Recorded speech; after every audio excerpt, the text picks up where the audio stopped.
killed last night in separate incidents. News 12 Stephanie Ramirez is in Crown Heights with more.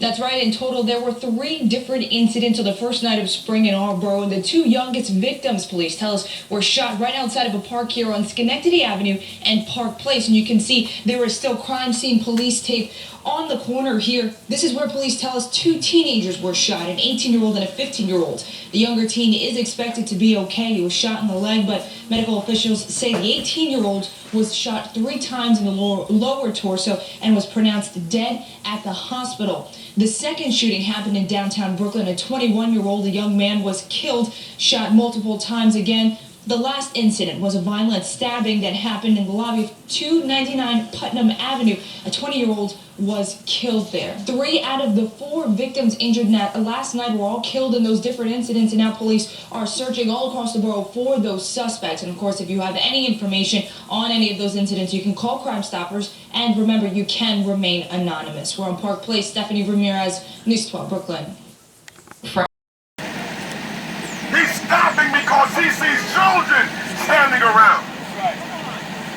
We want to be able to come back to the same neighborhood a year from now, 2 years from now, 3 years from now, and still see children standing around, children still playing, teenagers, children growing into teenagers, and now the whole generation being lost.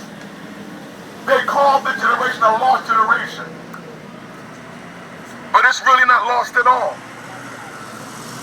They're trying to rediscover where they came from again. And we need to rediscover our heritage, rediscover our roots, rediscover our self-worth again. Because if I believe in your self-worth, I won't shoot you. And if you believe in my self-worth, you won't shoot me either. Come by our office, 256 Kingston Avenue, 256 Kingston Avenue, between St. John's and Lincoln Place. We do this every time there's a shooting in our neighborhood. But we don't enjoy doing these. Trust me, we don't enjoy standing on this corner, doing what we do at a time like this. That's right. And as long as I've been a part of them doing this thing, I think tonight has been the most passion tonight. It's been passion tonight. Because we're losing a generation. We're losing our own community. And we're losing our own children.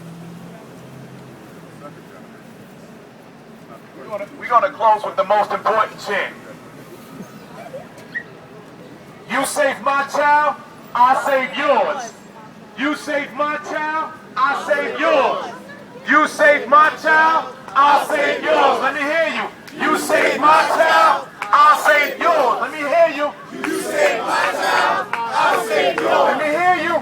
You save my child, I'll save yours. You watch my block, I'll watch yours.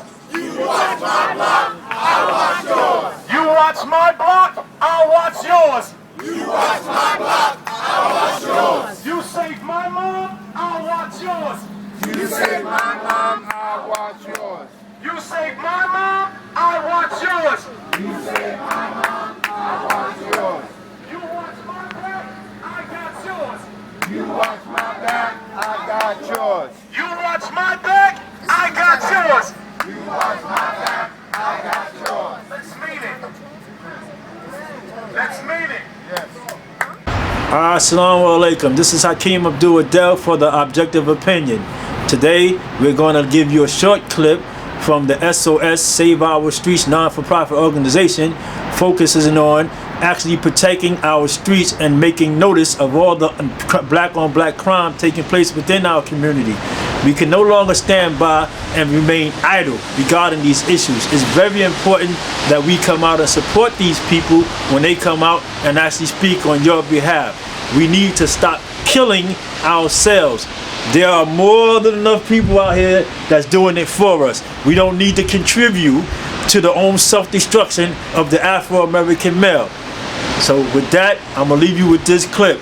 Abdul Hakeem Adel for the Objective Opinion. You know what I'm saying? Like, we look at it right now, you're on a bad path, doing the wrong thing, but right now you're on the way to work.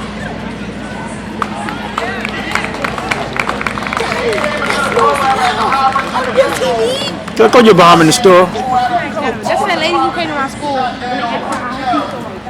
But after working with S.O.S,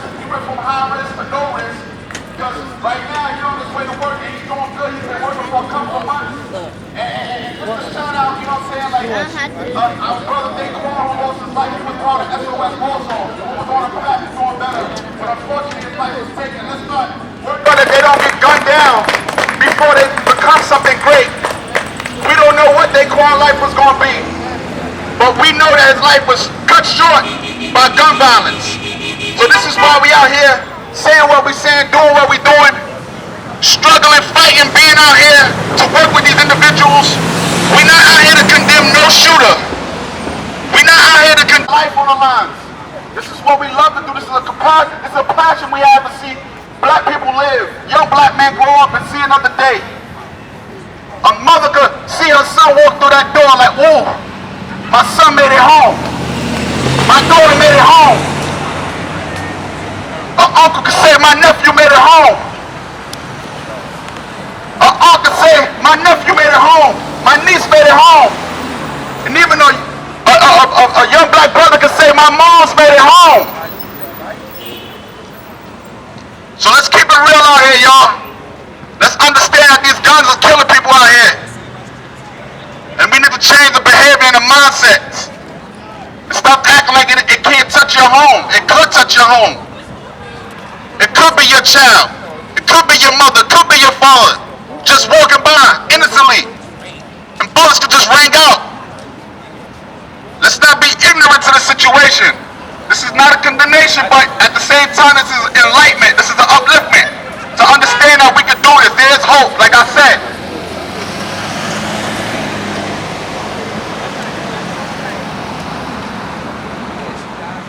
The reason I made this statement that I wish and pray that my son grow up to be over 18 years old is because I have two brothers that was gunned down in the streets.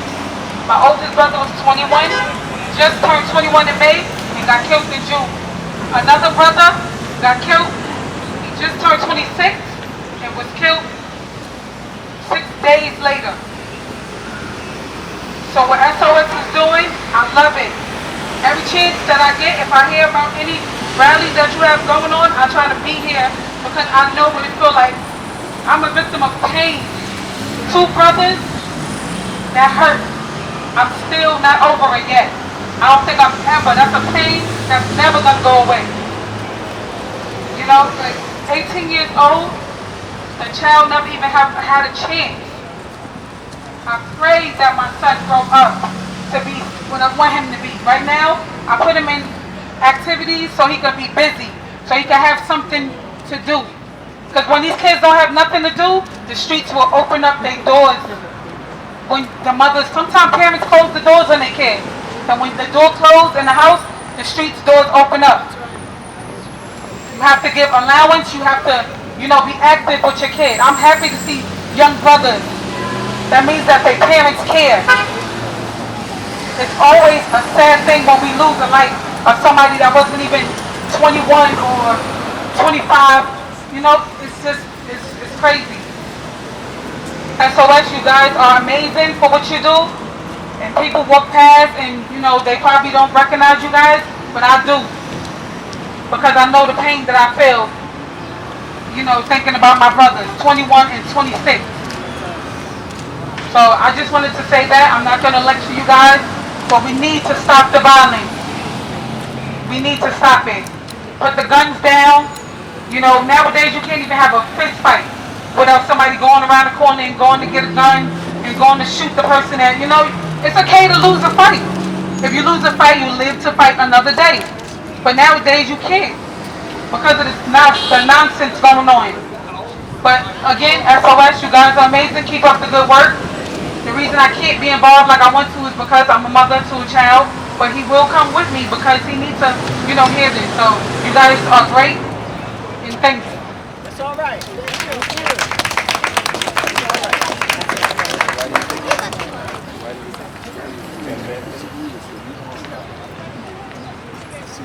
Once again, thanks for coming out. And let's not let it in here. Let's go have a conversation. Have a conversation in your churches, have a conversation in your homes, have a conversation in the park. But let's start the dialogue. The time for dialogue is now. The time to do something is now. So let's move forward. And let's do it. The time for talking is now. Let's go.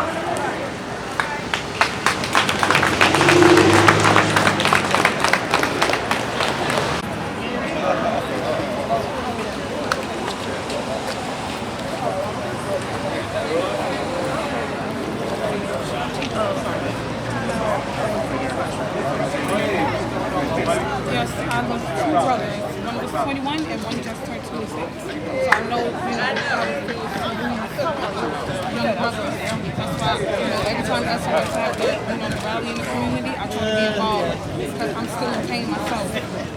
And the violence has to stop. It's ridiculous. The boy is 18 years old. That's young. He's still a baby.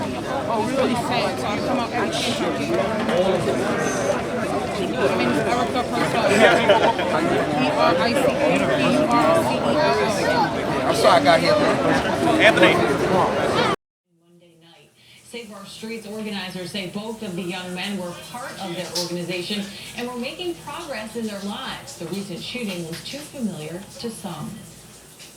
I lost two brothers. One was 21 and one just turned 26. So I know, how it feels to lose young brothers.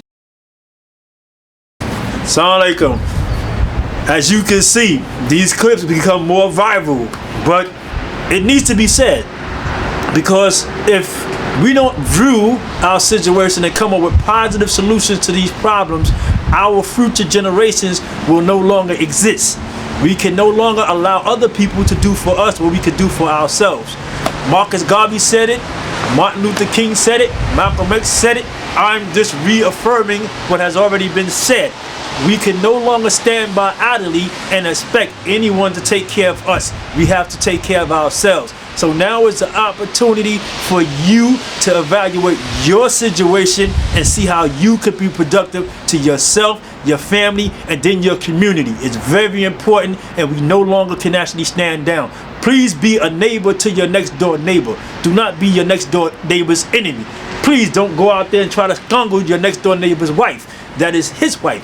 Please respect your common male associates and females as well. It's very important because now we are getting totally out of control and there's no respect amongst ourselves in our own communities. We need our respect. Respect your neighbor. Respect yourself. And sisters, please, give me some dignity. Put some clothes on, ma. I mean, come on. Guys, pull your pants up. Sisters, put some clothes on. We going backwards. We got to go forward. These people don't have no respect for us because we don't have no respect for ourselves. This is Hakeem Abdul-Adel for the Objective Opinion. 1.